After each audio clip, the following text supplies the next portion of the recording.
विधिमंडळाच्या पावसाळी अधिवेशनात भाजपचे नेते सुधीर मुनगंटीवार आक्रमक भूमिकेत दिसून येत आहेत। आपल्या सरकारवरच सवाल उपस्थित करत त्यांनी शेतकरी, गोरगरीब आणि दुकानदारांच्या मुद्द्यांवर आवाज उठवला आहे। मंत्रिपद नसले तरी प्रश्न मांडणे हे आमचं कर्तव्य असल्याचे ते म्हणाले।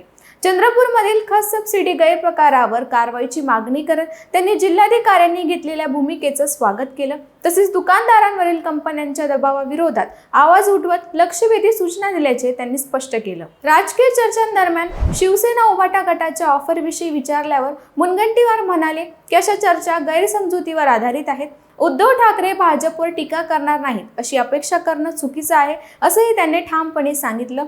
दोन ठाकरे बंधू एकत्र आले याचं स्वागत, पण आमचा अभ्यास कमी होणार नाही असा इशाराही त्यांनी दिला। मराठेतर संघर्षाचा आरोप फेटाळत उद्धव ठाकरे चुकीच्या दिशेने मुद्दा नेत असल्याची टीका त्यांनी केली आहे। या संदर्भातील घडामोडींसाठी पात्रा सत्य पे सत्ता म्हणजे थोडक्यात पण महत्त्वाचं, आणि आमच्या चॅनलला सबस्क्राईब करायला विसरू नका।